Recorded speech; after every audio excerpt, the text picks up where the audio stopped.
What's going on, everyone? This is second generation DEXs, stablecoins, and the future of capital markets. I am Nathaniel Whittmore. I'm the host of The Breakdown, and this is going to be a super fun conversation today. We're going to be talking about DEXs, stablecoins, as I said, but really, I think that in some ways, the theme is where DeFi and traditional capital markets meet, the new infrastructure that's coming online to open up new possibilities, and just what those possibilities might mean. So first off, let's have our guests introduce themselves really briefly.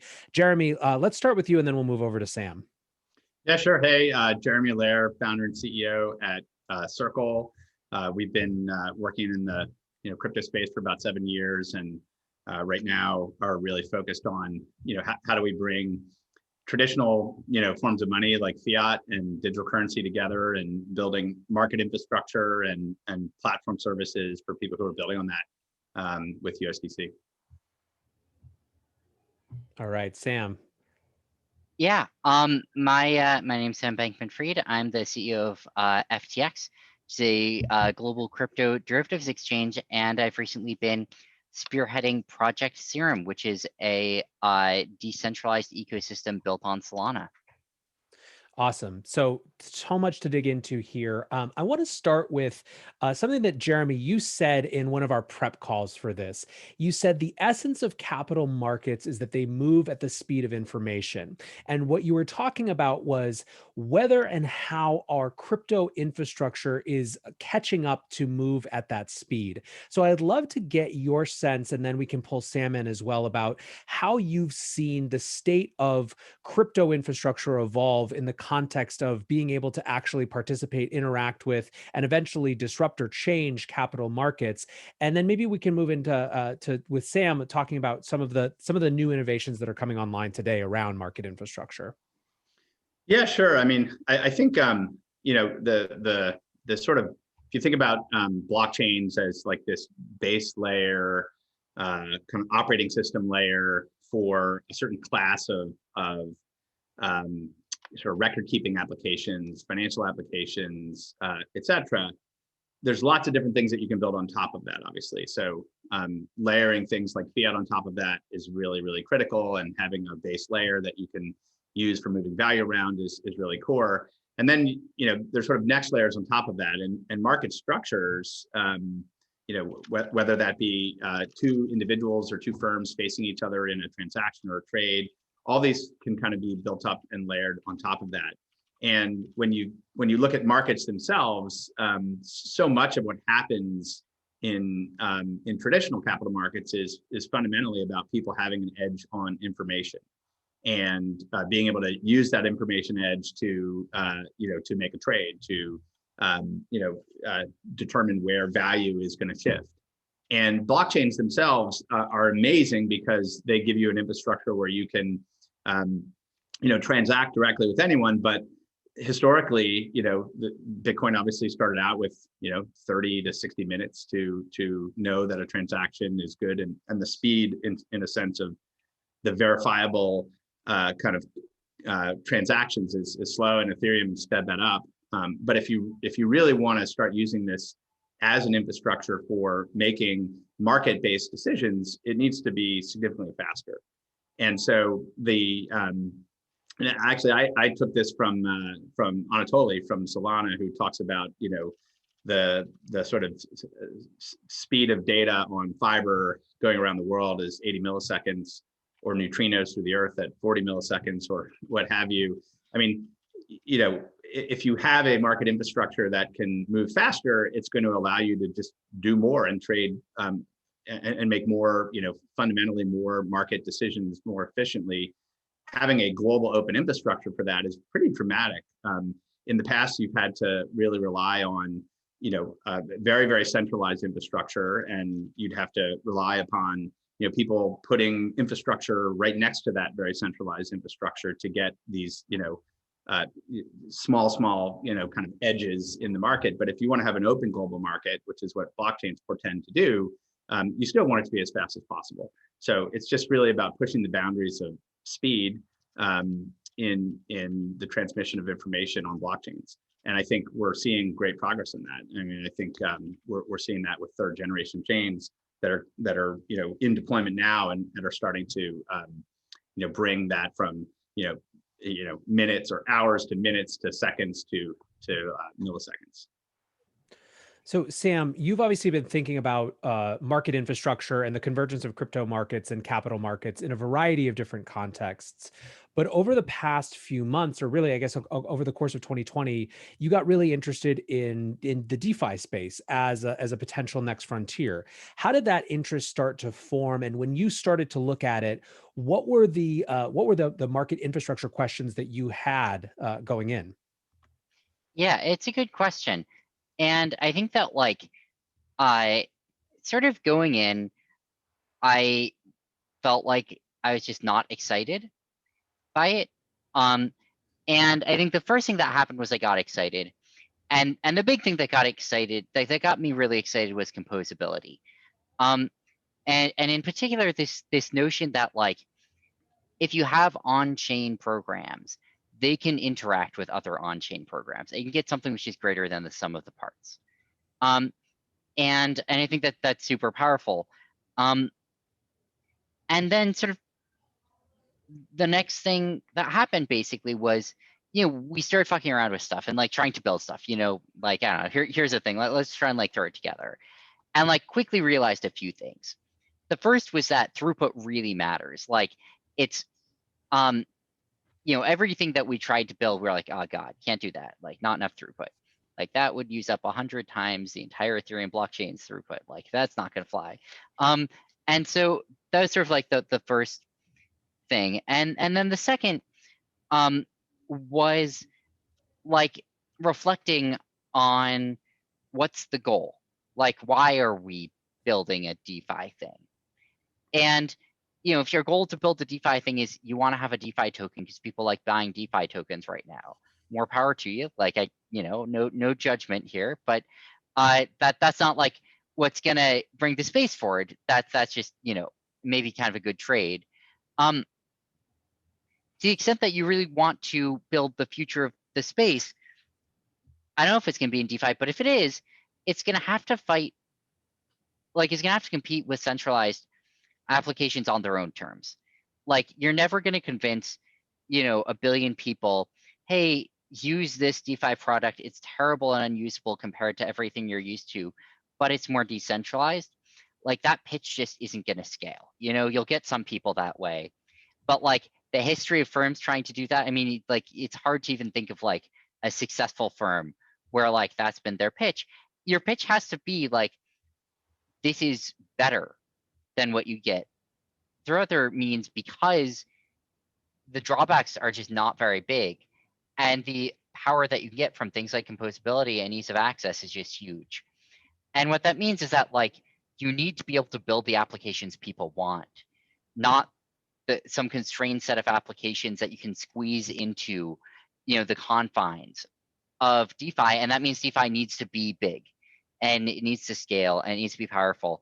And all of that sort of leads to it has to be able to replicate the most powerful parts of the current financial ecosystem, including, order books, including tokenized products, and it needs to be able to do that quickly. And what does quickly mean? It means different things for different chains. But I think one big cutoff is quickly enough that it's not annoying to use, and that's sort of human time scale. Humans have 100 milliseconds roughly kind of reaction time. And so that's the time at which it sort of feels natural to use something. That's how long it's okay for a button click to take. And by the time you're at a few seconds, it's a little aggravating. And any news that's flying around on human timescales is going to be a little slow for. So those were sort of some of, I think, our first high level thoughts. So you kind of started to come in and you're saying, okay, for this space to achieve its potential, for it to do something different, for it to make a dent, it has to be able to compete on the terms of the old legacy markets and not sort of be way out of scale just on the basis of some vague idea of decentralization. Right. But there's sort of that's one part of it. But then the other part is, what is the exciting opportunity on the other side of it? So let's say that you can get that sort of ability to compete on its own terms. What made DeFi as a space compelling? Basically, what is the financial future that Right. is DeFi powered that's more compelling than what we have now? So like, here's one really cool example. There's a DEX running on Serum right now on Solana, and you can trade on it. You can trade whatever, Bitcoin for USDC, Solana for USDC. And it's fully on chain order book, matching engines on chain, everything's on chain, and it's fast and cheap, and it takes like a second to clear all of the trades. Gas cost is like 1/100th of a penny. And so using it, I mean, there's a lot of UI work that can be done on it, but it is like, from a GUI trader's perspective, up to the level of centralized exchanges, sort of in like performance. But okay, that so far that's just like, it's not terrible, but like, why bother? And here's one really cool thing. Let's say that you want to have a DEX on Serum. You want to have your own. How long does it take? It takes like 10 minutes, right? Like, what do? You just fork the GUI code, like relabel it. It's like some fees that go to whoever's hosting the GUI, host it on server, and you're done. And you can point it at exactly the same markets everyone else is trading, and share that liquidity. You can list your own markets in a minute, and point it at those if you want to have sort of like your own pool. And that sort of thing, though, like, you can build off of an existing protocol in minutes, is just unheard of in the rest of the world. And I mean, I know that some of you have heard me say this way too many times, but like, I mean, if you try and do something like that, like, why don't you just run a GUI on FTX, white label FTX? That's usually like a months-long project. 90% of them fail halfway along the way because it's too much of a pain. And the whole thing is arguing over like the syntax for some API feed, whether it needs to be WebSocket or REST, like how do you submit KYC documents, who sees them, who owns a customer list, what happens if there's like a DDoS on one of the servers. Like, you just like start going down this rabbit hole, and you realize that even though theoretically it should be simple, it's sort of not. And so anyway, that's the I think that was like one of the most mind-blowing things of like this like months-long process that usually fails became a thing where like within a couple weeks there are like 15 people who are running Serum DEXs. Just to like kind of ladder off that, just to talk about this, like, if you look at just like take stablecoins on scalable public chains, right? It's pretty clear how that's different than what we have today, which is effectively like anyone can exchange value directly with anyone else in milliseconds at virtually no cost to any internet connected device in the world. Like, that's definitely better than the payment system that I have today. And then what's better about markets is, I mean, what's so compelling about what Sam has just laid out is like matching engines as an order book as a composable essentially piece of code that anyone can implement. I mean, effectively, markets as a building block. Anyone in the world now has markets, and they can build an app that has markets, and they can and those markets allow any individual anywhere to face someone else in a market efficiently, with speed and security and global reach. And so what where might markets be useful? What are the use cases for markets and settling exchanges in markets? I mean, it's enormous. And so that's the thing. It's like, I think people are over focused on like, oh, there's this DEX and you might trade crypto assets in a DEX. Okay, well that's true, yeah. But now there's actually like a composable markets infrastructure, and anyone can integrate and compose that into different applications. And so you have to buy into tokenization, right? If you buy into tokenization as a theme, and you think that more and more things are going to be tokenized, whether they're oracleized or they're standalone native assets or a hybrid, right? if there's tokenization and you have composable markets and you have effectively instant free value exchange with stablecoins, like that's pretty radical. Like you don't have anything remotely close to that in the existing financial system. I mean, Yeah. It's frankly, it's just inconceivable to attempt something like that. Yeah, I totally agree. And if you're like me, like I went, 22 years through my life thinking that paying people was very easy because I'd only ever tried to send like $12 from one US citizen and resident to another, both of whom had bank accounts hooked up to Venmo or had like a $20 bill in their pocket. Like it's sort of like when you constrain it to like a really, really toy problem, everything feels easy. You're like, why do we need to tokenize this? And then you try and send like a $25,000 transfer and you realize your bank literally doesn't let you do it. Like it's above your limit. You can't get it raised. And also they don't even have a way to send wire transfers online. So they're not really used to that. You can only send it to like someone at the same bank as you. It's not even clear they have a protocol for sending it to a different bank unless you are willing to like drive to a branch. And if you want to send it to someone in Mexico, like good luck. I mean, and you got to get peso. It's just, this problem goes from like, yes, obviously that's trivial to like, I actually could spend hours and not figure out how to do this surprisingly quickly. And this is also something that like I figured out, like I did not realize this until I got into crypto, interestingly enough, because I started trading crypto and trying to size up the trades. And before anything else failed, the banks failed. Like before I got limited by withdrawals from exchanges or blockchains or anything like that, I got limited trying to send a US dollar onto a crypto exchange. Literally, is that like for 2 weeks, we're trying to bid OTC for dollars already on crypto exchanges versus dollars to someone's bank account because you couldn't find any other way to get money there in more than like $2 like at once. It was a total nightmare. But I mean, obviously I agree with all that because of what we're working on. But like, if you get into like the weeds on this and you sort of say, okay, well, what if there's, an emerging market somewhere and someone wants to create a market for the price of a very specialized commodity in a very specific country, and they want to represent that on chain, and they want to be able to allow the participants globally to purchase and trade against that. Like that's now viable at that, the long tail of markets, right? The long tail of markets are now viable. And this is like the phenomenon of the internet. The long tail of merchants was eBay and Amazon and Alibaba, like everyone in the world selling to everyone else. The long tail of content was, Google and YouTube, and the long tail of publishing was, Twitter and all these things. The long tail of markets is like the next story and of the internet, and having, essentially new infrastructure like this allows the long tail of markets to happen. And that's what's exciting about it to me. Yeah. I think that this is actually an extremely important point because I think that when you dig into DeFi, it's like a term a minute, right? And these new concepts being created all the times. And so it can feel very in the weeds for people.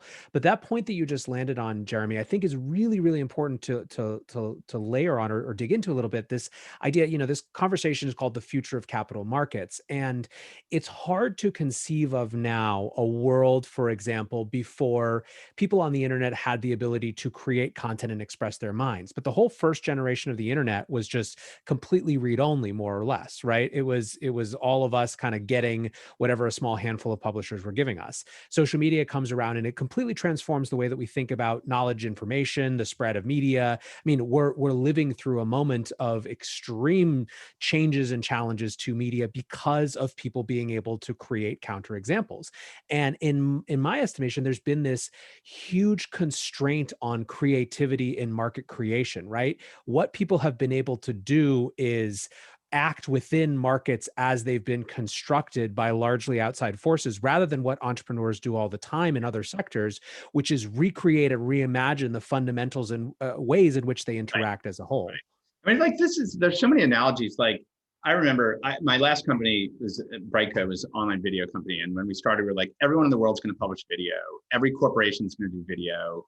There's going to be an infinite amount of new video creation that's going to happen. And it's going to be able to go to everyone everywhere devices. And people are like, well, I've got 100 channels on my cable. Like, why would I ever, is there anything else I'd ever need? And when you look at centralized platforms, whether it's in commerce and retail or in media distribution or what have you, I think people's initial reactions, like the New York Stock Exchange or NASDAQ, right? It's like listed companies, or the Russell 2000 or whatever you want to use as an example. It's like people say, well, why would I ever need to trade anything beyond, what's on these very, very centralized, platforms?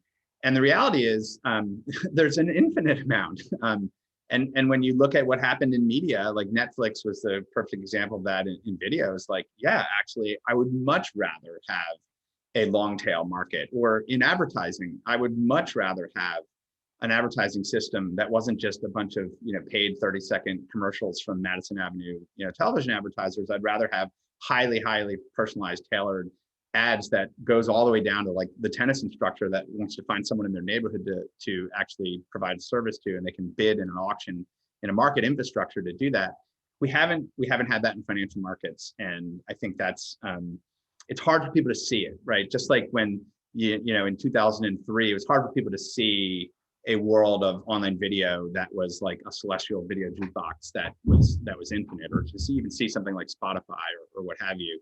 It's hard for people to see global markets with hundreds of thousands of different markets that people are actively in, and that there's an efficient way to surface that to people, just like there's an efficient way to surface products that you might be interested in on Amazon, even though they have whatever 10 million products. Yeah, and there's a really high bar to getting to, like, sort of the power is like going from like a limited set of content producers to anyone can be a content producer, or whatever the equivalent of is of content producers in different regimes. But like, in order to get to that point, you really do need the right infrastructure there, because it needs to be like so easy that you don't need a background in like video design or filming, or like filming technology. Like, what really makes like YouTube or something like that take off? And partially it's like artists uploading their stuff on, but partially it's that you're at the point now, it's like, you got an iPhone, that's good enough. Just click the video button and then click upload to YouTube, and that works.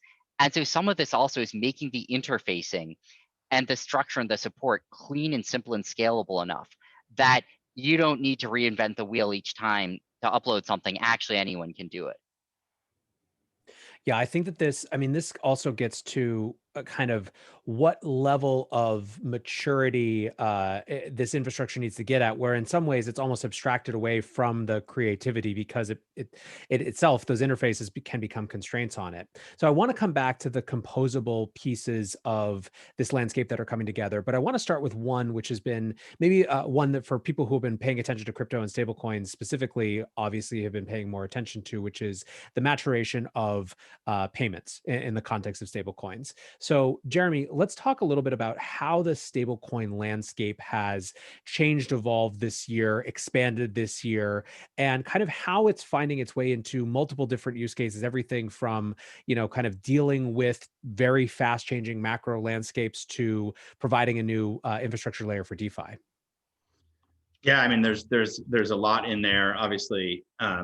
I think it's been fascinating to watch and participate in. I mean, obviously, like, the growth rates have been really, really significant, and I think what's happened is a number of things. I mean, I think the first is just in general, as more people have wanted to participate in crypto markets, that just stablecoins are the primary way that people interact with that. That's just driven a lot of growth. I think the second is that you've seen maturation of other composable protocols that basically provide value to market participants, borrow and lend, or other forms of decentralized finance, and yield protocols.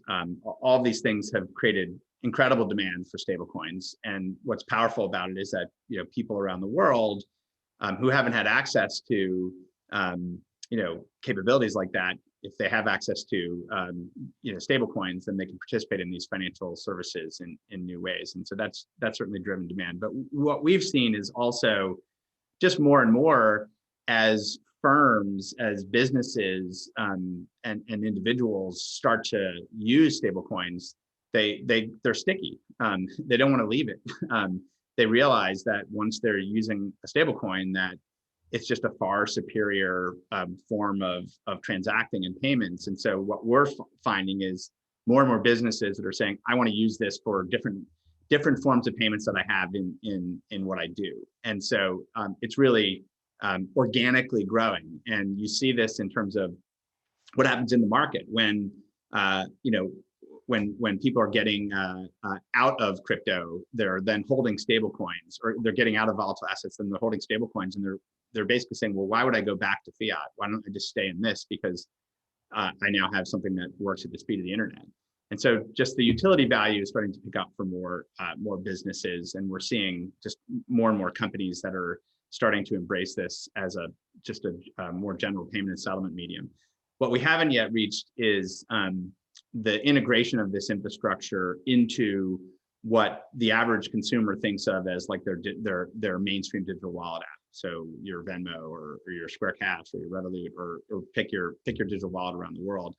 I think we're right on the cusp of that happening. Basically, starting to see what most consumers around the world think of as digital money today, converging with this infrastructure, and then having interoperability, like having the ability to actually exchange and settle transactions between all these different walled gardens that exist. And I think we're just starting to see the infrastructure capabilities emerge that make that actually viable. It hadn't really been viable until very recently, and now it's becoming viable. How do you think the stablecoin industry, the infrastructure, held up given a whatever a 4x increase at least this year in terms of circulating supply or people actually using it? Have there been challenges, or has it matured as you would have hoped? I mean, I think it's grown a lot faster than we expected at the start of the year.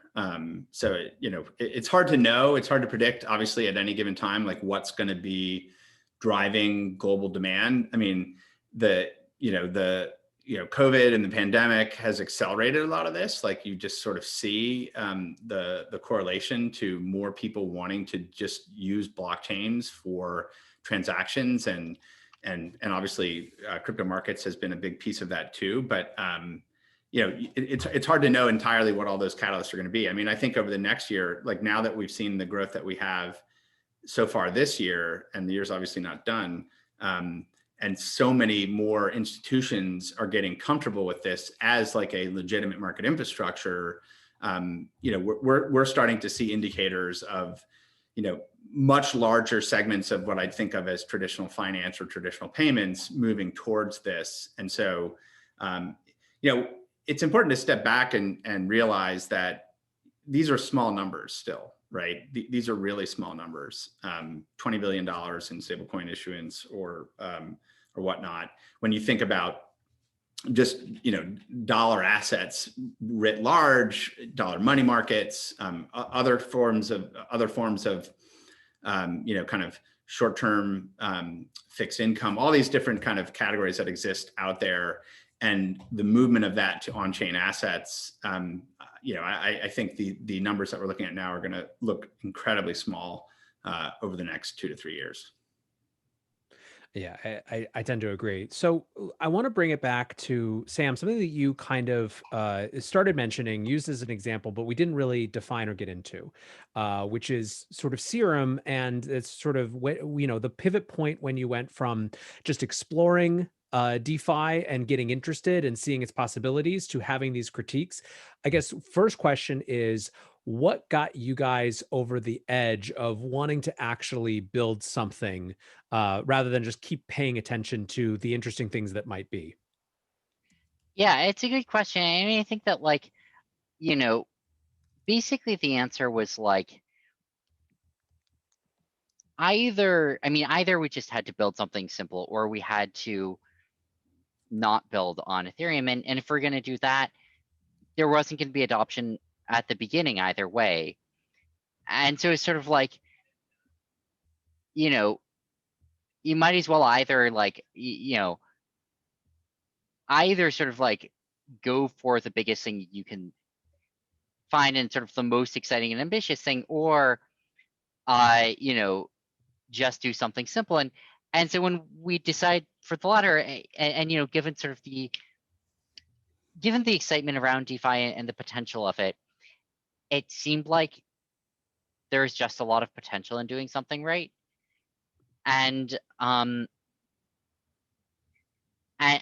that there's no point in doing a half measure. And so I think that's sort of when we decided that we're going to try and rethink it from the ground up, and think instead of about what's sort of the most natural thing to do, think about what's the most exciting thing to do, what's sort of the least compromising thing to do, and then figure out later, how to get adoption for it. But really first thinking about like what do we really want? Like what would we be excited to build, and then how can we get there? And so, okay, perfect. So basically, it came to this point where you're like, if we're going to do this thing, we want to build the most exciting, interesting, biggest version of what we believe is possible and could make a dent in the universe, to steal a very hackneyed phrase at this point, right? And so, Yep. what are the pieces of that? Like, what are what are these composable building blocks that go into it? And how did you sort of go about starting to assemble those pieces? And I mean, maybe where in the process are you as well? Yeah, well, I think that like, some of this was just thinking about, all right, what's like the most fundamental thing here? And what do we need to do that? And sort of the answer is like, what if we just wanted to recreate like markets, like exchanges and stuff? What's that require? And the answer is, well, you need non-chain DEX with an order book, and you need a stable coin, and you need a way to have some sort of borrow capacity.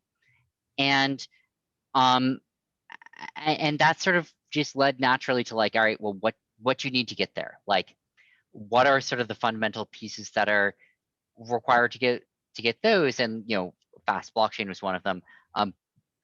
And so we basically started assembling those, and started putting together all of the things that seemed like they're going to be necessary for the first rollout. And yeah, that included like exploring Solana, that included getting USDC and other stablecoins on board. That included building an on-chain order book and matching engine. And then there are a few other things that people are still rolling out, which are going to help a lot with with sort of like auxiliary or augmented markets. And also tooling around everything from improving the Explorer and wallets in the ecosystem, to data feeds and APIs and information. And really just building around all of that. Jeremy, you've watched a lot of different projects in this space. Obviously, USDC interacts with all of these different protocols, and you've just had a long kind of linear look.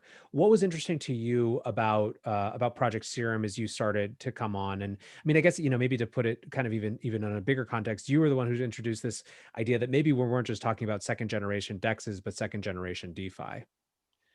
Yeah, I mean, that is very much how we look at it. I mean, I think if you kind of go back in time to like the original Ethereum white paper from Vitalik, and a lot of the things that galvanized a lot of projects to form around Ethereum in 2016, 2017, even into 2018. But a lot of the ideas that were put forward around decentralized finance have come to pass, meaning that Ethereum matured to a place where you could do you could have a wide variety of constructs that existed on chain, and I think those core ideas obviously have taken hold in a very significant way over the last year in particular. And USDC, when we first introduced it we started working on USDC and in the kind of foundations of it in 2017, and we launched it in 2018. And we were working really, I think, closely with a lot of the DeFi projects that were really still in development then. A lot of the things that like Compound and many others that have really matured. And the evolution of DeFi and the evolution of stablecoins, they kind of go hand in glove. And just like stablecoins as a payment medium need significantly more throughput, need significantly lower costs to become viable as a mainstream payment instrument, so too does DeFi need throughput, cost efficiency, scalability to fulfill its promise as a decentralized markets infrastructure and providing a really broad range of finance to people everywhere in an open way. So we've just sort of been riding along the capabilities of these layer one blockchains, and obviously everyone saw that there are real challenges with Ethereum scaling. And, as we came into this year in particular, and just purely from a stablecoin perspective, as we thought about, okay, what does this look like for, 500 million people to be able to use this for payments activity? Well, very clearly, like that wasn't going to happen on Ethereum, and not necessarily even likely to happen on a layer two. And so that really led us to think about, what does a multi-chain model look like? What does it look like to think about stablecoins as like a protocol that could run across these different platforms? So we just started looking for, where are there more places where this can scale and operate? And obviously we've been rolling that out in a number of places. I think what captured our imagination with Serum was, it was a combination of Serum and Solana. This wasn't just like a really powerful layer one. It was actually an entire ecosystem of building blocks. This coming back to Sam's comments about composability, right? It was a whole set of composable building blocks for financial markets applications that actually worked at scale. And this is like right at the same time when you've seen spiraling gas costs, you've seen congestion on networks, and some disillusionment in terms of what's possible. So from our perspective, we're interested in making sure that developers that are building financial applications, building applications that need fast payments as part of them as well, like that we're going wherever that activity is. And what we saw in the Serum proposal, which was really just initially obviously like laid out in their white paper, and then as the project got launched, we saw a really tremendous ecosystem play, right? This isn't about DEXs. This is about a broader suite of building blocks that people want to take advantage of. And I think we're just attracted to interacting with infrastructure like that. Sam, do you agree that with this kind of idea that it's broader than a DEX, it's more this suite of building blocks? And if so, I guess my question is, how do you, as sort of a decentralized project, figure out which pieces to build versus what to let other people build? Yeah, it's a good question. I do agree. And I think that, the reason that it sort of started out with the DEX was that that's one of the core pieces of infrastructure. It's one of the most important pieces. And it's also one of the hardest to do on other chains. And so I think it's a really good example of showing the power of what Serum can be. But and then one of the coolest things about it is that it can do a lot. It can do sort of anything. Like, you can have a DEX on there, you can have borrow lending on there, you can have stable coins obviously on there. You could have structured products, you could have pools, you can have AMMs, you could have all of them composing with each other. You can have liquidations, you can have like all of these things. You can have instant messaging applications, social media applications. Like it has the scale to be able to support a lot. And and for us, as for like what do we do, what do other people do? I want everyone to do as much as they can. And I think I'm sort of like picking off what I see is like the most important next thing, and like sort of like working on that. But I mean, at any point, if anyone wants to take on any of these projects, it's really excited for them to. Basically all the code is open source. It's and we have like just a list online of like, here are things we think are important to build. Like, people, please build them. Like, there are grants available for it. There's incentivization for it. There's fees for it. Like, and I think it's almost like, what do other people want to build? Like, as much as they want to build, I want them to. And we'll sort of like try and take care of the rest. What has been built so far? So there's a lot of people who maybe have like read your tweet threads and saw this. I mean, this has all happened extremely fast. So kind of like, what's the current accounting for some of those sort of most important next things that you guys have tried to help bring online, or that other people have brought online? Yeah. So what you see right now, I mean, there's an on-chain DEX. There are now AMMs. There's stablecoin.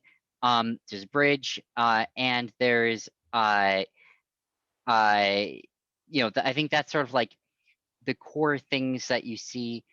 And there's a lot of GUIs to this with a lot of people hosting them. There's wallet infrastructure. What are other things? I mean, I think like, more varied and powerful forms of, pools and AMMs, and generally like on-chain market making infrastructure, and generally like our on-chain programmable, algorithmic infrastructure. I think that borrow lending is a really core thing. I think that getting oracles is key. And I think that getting derivatives and structured products is key, and composing all of those together. And I think that you start to get really a full financial ecosystem. Getting fiat on ramps and off ramps is big, and just a lot of UI work, UX work, and customer base expansion for all of those things. I think I sort of see as like the next frontier for it. Awesome. So I want to actually shift gears again slightly, and Sam, maybe put on a different hat for you, and go back to something that Jeremy mentioned before. Actually, and I want to start with you, Jeremy. So you mentioned something about buying into the thesis of tokenization, and I think you were kind of getting into how we make real some of these possibilities of creativity and entrepreneurial thinking around the long tail of markets. But share with us a little bit about what you mean by this sort of this thesis or this idea of tokenization, and we can kind of build from there. Yeah, I mean, I think it's really straightforward. I mean, at the end of the day, every form of asset should be able to be represented as a crypto asset, and there ought to be the ability to transact it, on chain. And we're just in a gradual process of that taking place. There are obviously like what we think of as like native assets. So obviously like cryptocurrencies themselves are native assets.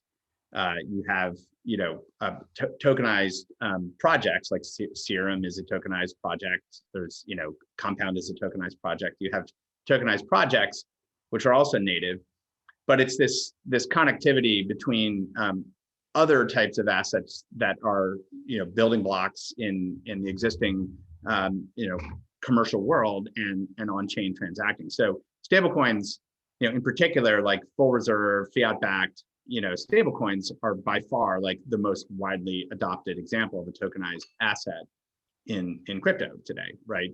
There's not anything close.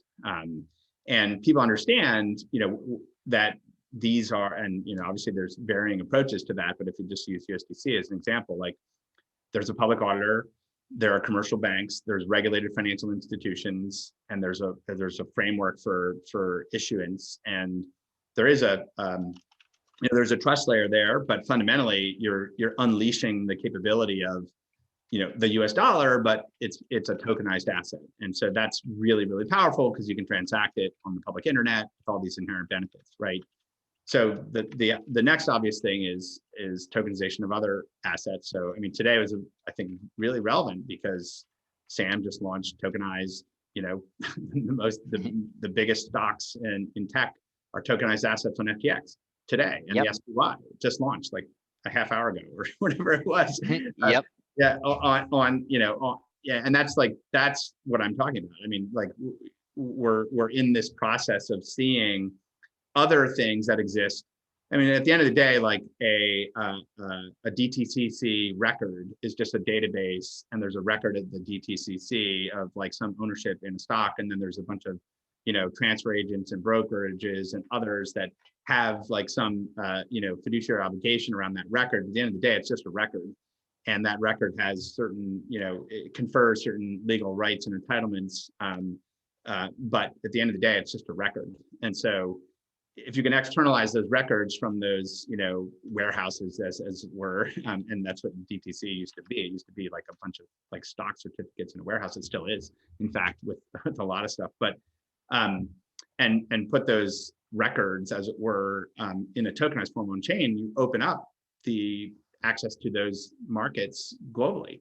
And a lot of people, again, this is like coming back to like well, you know, I have cable and I have 300 channels, and why would I need anything else? Well, you know, I think Sam could probably speak to this better than I can, but, you know, there's probably like 3 billion people that can't trade Apple or Tesla, and to participate in those markets is pretty radical. That's not to mention like the long tail of tokenized assets that will come along.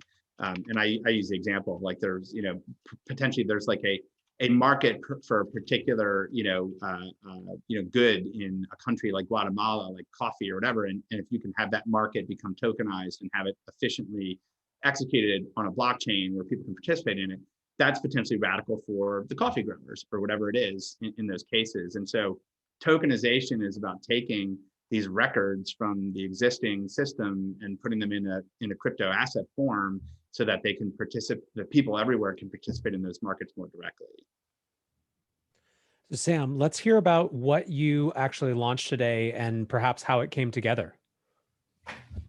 Yeah, so you know, we as Jeremy said, we launched tokenized stock trading on FTX this morning, which was super exciting. And you know, so we launched, I mean, SPY, Amazon, Tesla, Apple, Google, Netflix, Facebook. And, you know, there's a lot of work in the background that went into getting this ready. You know, the biggest of which basically being getting the regulatory and compliance part of it. And you know, we ended up partnering with a licensed German financial institution, CM Equity, in order to offer the products. And I think it's really exciting because it's one of the first cases in the world of sort of real crossover between you know, native crypto assets and stocks.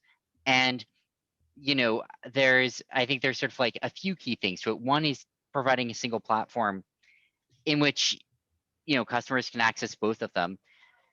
I think a second is that like FTX is actually like a natural place for it in some sense, because if you think of what FTX has, I mean, you know, we have like well, we've got fiat on-ramps and off-ramps, crypto on-ramps and off-ramps, order books, matching engines, and stablecoins, and sort of all of the infrastructure that you need to be able to have, you know, good structure for trading assets.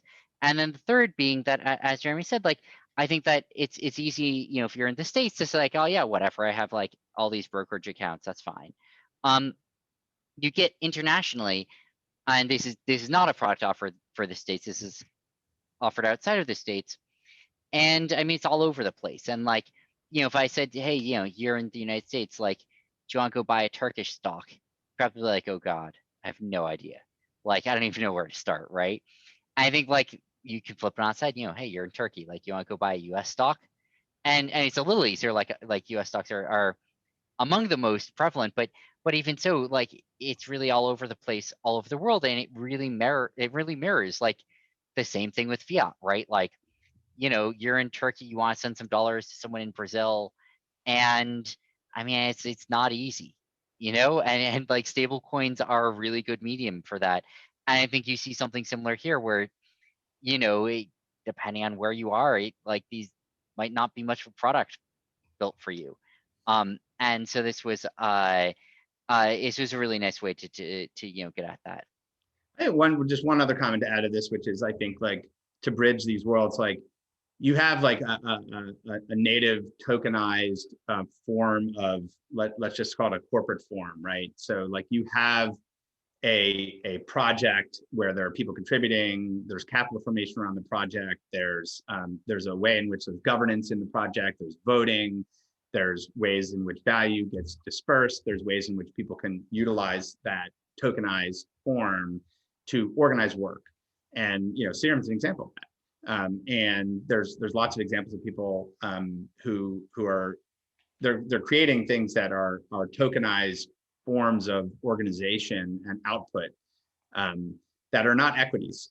An equity is a very different thing, but an equity, right, at the end of the day, right, is a token that confers like the ability to vote, and it confers the ability to, within a cap structure, participate in dividends and yield from the cash flows of that business, right? I mean, at the end of the day, that's how corporate forms exist today. I think what's going to be really interesting in the next decade is, effectively, there's this convergence. You have the traditional corporate forms that are represented in equities under Delaware law or whatever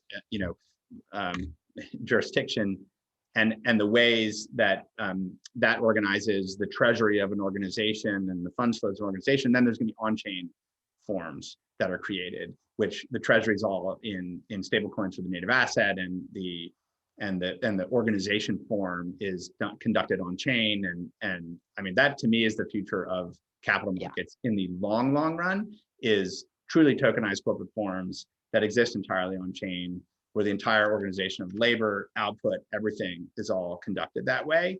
And it's hard to see that just sort of staring down like Delaware law today. But if you look out 10 years, you can totally see that. Yeah, totally agree.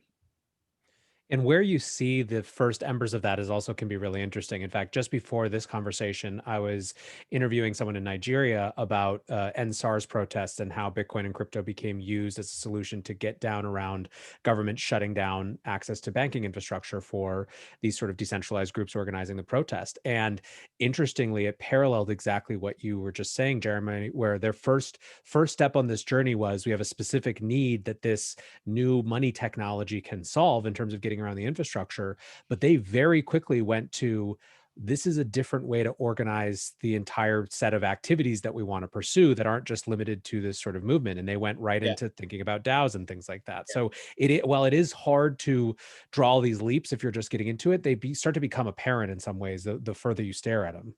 Yeah, I mean, I think the things that are whatever seeking censorship resistance or other things are obviously early adopters on a lot of stuff on the internet, just in history, right?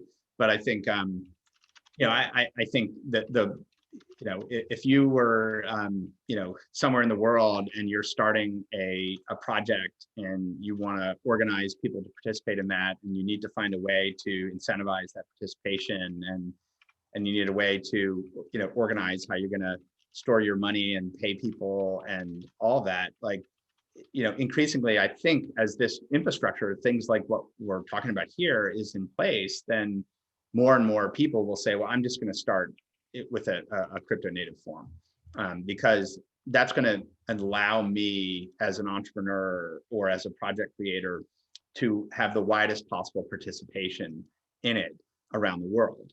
And we, increasingly, that's, I think what's going to drive people is, I want to have the widest, I want an organization, an internet native organization that has the widest possible participation in the world. I'm going to use a crypto native form because that's what it's going to give me. And it's, the real, the real issue here, the rubber meets the road, is with like common law and case law and like things that actually stand up in court. And if someone does something illegal, like there's a way for people to go to jail. So I think, that's why I say 10 years, because I think that synthesis of like crypto native infrastructure and how courts essentially treat this around the world, that has to play out, right? That's just not, that will just take time for that to play out. And you see really interesting projects that are out there that are trying to sit at that intersection, like Open Law is an interesting one, and there are others too, as well. Yeah, I mean, I think it's fascinating. One of the things that's really striking to me is think about this conversation now where, FTX has just launched stocks on FTX in a tokenized form. And we're discussing, kind of with realism, the possibilities of these shifts in organizational structures. We're sitting on this massive expansion of the as you pointed out, the primary tokenized asset so far in stablecoins. Thinking back to even 2 years ago, right after the ICO boom, when you have these kind of 1,000-person conferences where people are dancing with signs that say "tokenize the world," and just how different these sort of slogans that have kind of slowly matured and turned into real things. And the thing that I would kind of take away from this conversation in some ways is that both of you obviously have a sense that the foundations of this new system are actually starting to come together. We've left the realm of the purely theoretical and are now actually talking in terms of the new pieces of infrastructure coming online to see the convergence of crypto markets and capital markets. I Yeah. guess my wrap up question to you guys is, what are the biggest challenges? What are the things that sort of scare you as sort of along the path to that, or not even necessarily scare you, but the things that we need to be most concentrating on to ensure that that sort of future that does feel like it's starting to come together can actually live up to its potential? I'll take a quick crack at that. I think, I mean, the biggest thing is that what the infrastructure makes possible so far outstrips what legal frameworks have contemplated. It is zooming so far ahead, and there is just this huge issue of like the innovation that's taking place and the ability to take advantage of that running up against frankly, like legal and regulatory structures that just have never anticipated something like this, and that just continues to introduce massive amounts of friction in so many different layers. And I think there ultimately needs to be, and this reminds me of like 1995, 1996, when the commercial internet was sort of being born. Like it requires, policymakers to kind of take a giant leap of faith towards what can be created here and create the space for this innovation to flourish. That to me is one of the biggest things, because I have so much faith that the technical problems can be solved, and it's really those bigger policy barriers, legal and policy barriers, I think are still really significant. Sam, what do you think? Yeah, I totally agree with that. I think the other thing I'd say is just like, we have to do a good job building things. Like we have to make something that that lives up to the potential and justifies the barriers in adoption. And I think if we can just work together and build something great, like make the products that people want, make them right, put them together correctly, and get sort of really a growing ecosystem of people working on that, that's something that the world's going to see and respect, and that it's going to help open up pathways for it and put pressure Right. to try and boost adoption. And if instead it's basically all failures or scams, then like the regulators are not going to be trying to find a way to fit it in. Like companies aren't going to be pushing for adoption. Users are going to be pissed off more than excited. And so like I think more than anything else, like build the right ecosystem and products, and then a lot of forces will start pushing in the right way for it.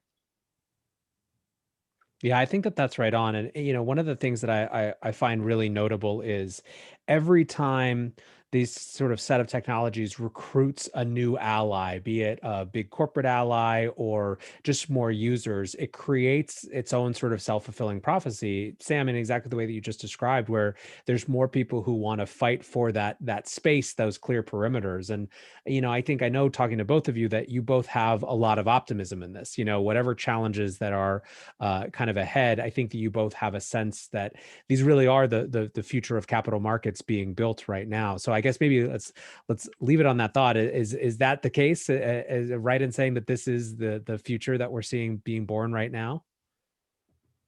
I'm a little on the fence. I mean, I think in some areas, absolutely. May think that like DeFi summer maybe didn't quite do justice to it in the end. And I wish that it had focused more on useful things. Um, we'll see what happens. Yeah, I mean, I think lots of awesome building going on, and like these these pieces are definitely improving and getting in place, and certainly have optimism that the next few years we'll see, potentially like a 10x improvement that becomes possible through all this. Awesome. Well, thanks both of you guys for a really fun conversation. We could definitely dive even deeper on so many of these different themes, but I think for now, folks who have been watching definitely get a sense of just how much is happening, how quickly it's happening, and why there's a lot of reason to be very excited about the next few years in this space. Thanks, man. Yeah, thanks for having us. All right. Bye. Bye, All guys. right.